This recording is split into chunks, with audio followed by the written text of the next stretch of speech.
Assalamualaikum warahmatullahi wabarakatuh.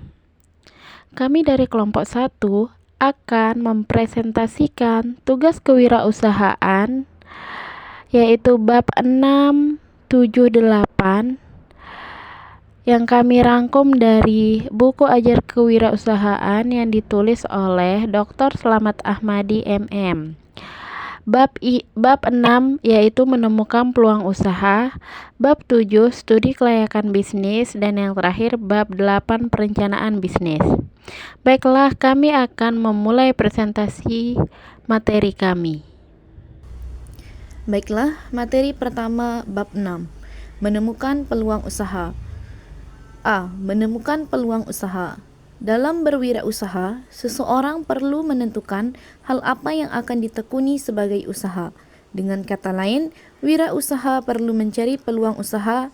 Untuk menemukan peluang, seseorang harus dapat menumbuhkan kepekaan terhadap sekitar, sehingga bisa mengenali dan mengidentifikasi adanya masalah-masalah tertentu dalam kehidupan yang sekiranya perlu dipenuhi atau diselesaikan. Beberapa hal yang akan membantu wirausaha melihat peluang usaha. Beberapa di antaranya adalah sebagai berikut. Pertama, berpikir terbuka. 2. Berani dan yakin dalam mencoba hal baru. 3. Fokus dalam mengerjakan sesuatu. 4. Mengelola dana dengan efektif dan efisien. 5. Mengatur waktu dan energi dengan baik. 6. Berani mengambil keputusan beserta risikonya. 7. Tekun dalam berproses. 8. Memiliki kemauan besar untuk banyak belajar dari banyak hal. 9. Berani gagal dan kembali bangkit. 10. Semangat dan pantang menyerah. B. Menciptakan peluang usaha. Penciptaan ini bisa dipicu oleh banyak hal dalam kehidupan sehari-hari. Misalnya antara lain: 1. Peluang dari masalah. 2. Peluang dari kebutuhan. 3. Peluang dari keinginan. 4. Peluang dari kreativitas. C. Mengelola peluang usaha atau disrupt. Berikut beberapa langkah dalam mengelola peluang usaha. 1. Drive. Metode yang digunakan dalam mencari perbedaan dalam produk yang sudah ada sebagai bentuk pembaharuan ide. 2. Include. Memasukkan atau menambahkan unsur baru dan menjadikannya sebagai produk yang belum ada sama sekali di pasar. 3. Separate. Memisahkan suatu bagian dari produk yang ada di pasar dan menjadikannya produk atau layanan terpisah. 4. Repurpose. Menambahkan tujuan baru dari produk yang sudah ada sehingga nilai gunanya bertambah. 5. Unite. Menyatukan satu produk yang sudah ada dengan produk atau layanan lain untuk menjadikannya sebagai produk baru. 6. Personalize.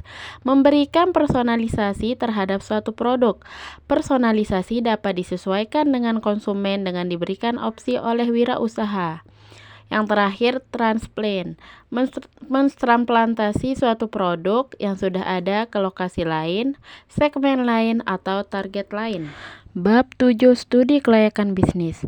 Studi kelayakan bisnis adalah suatu kajian untuk menelaah layak tidaknya suatu bisnis untuk dijalankan.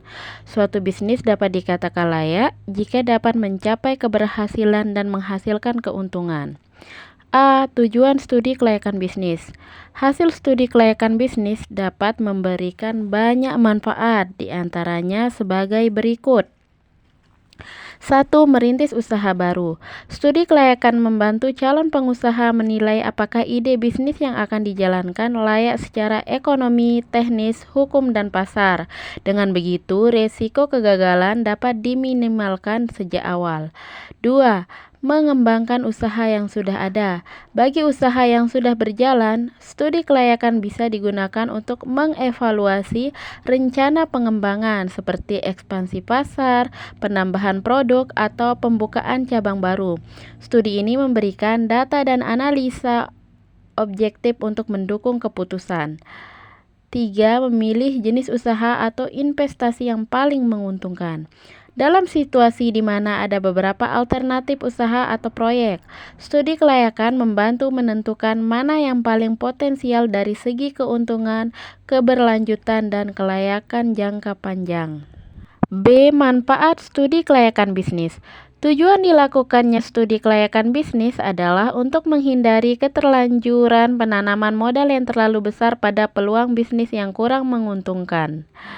Berikut pihak-pihak yang berkepentingan dengan studi kelayakan bisnis, di antaranya 1. Pihak wirausaha atau pemilik perusahaan. Studi kelayakan sangat penting dilakukan supaya kegiatan bisnisnya tidak mengalami kegagalan dan dapat memberi keuntungan sepanjang waktu. 2. Pihak investor dan penyandang dana. Studi kelayakan digunakan sebagai bahan pertimbangan layak tidaknya investasi dilakukan. Apakah investasi yang dilakukannya memberikan jaminan pengembalian investasi atau return on investment yang memadai atau tidak. 3. Pihak masyarakat dan pemerintah. Studi kelayakan juga diperlukan terutama sebagai bahan kajian apakah usaha yang didirikan atau dikembangkan bermanfaat bagi masyarakat sekitarnya atau malah merugikan. Bagaimana dampak lingkungannya, apakah positif atau negatif. Baik, saya akan melanjutkan materi dari Saudari Vanessa Nova Aryani. C. Proses studi kelayakan bisnis.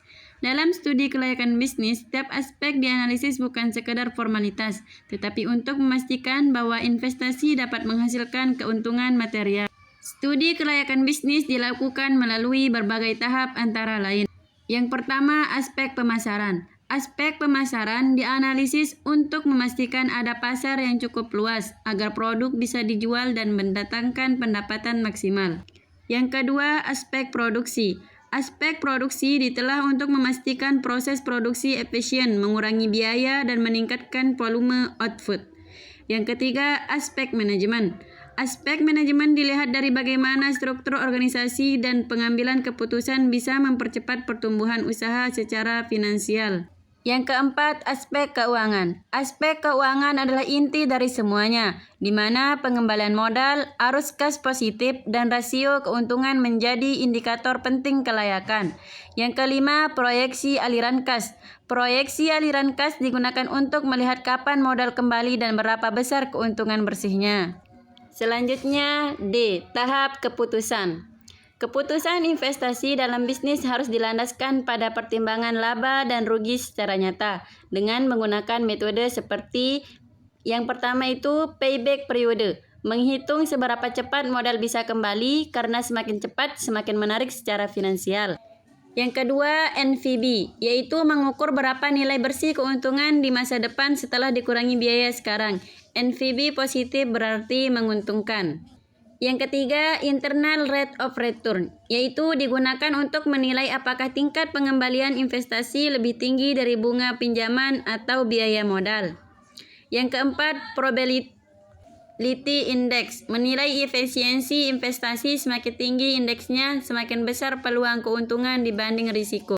Bab 8. Perencanaan bisnis. A. Konsep perencanaan bisnis. Perencanaan bisnis merupakan sebuah langkah dalam memulai bisnis dengan merancang program dan kegiatan yang akan dilakukan untuk membangun bisnis.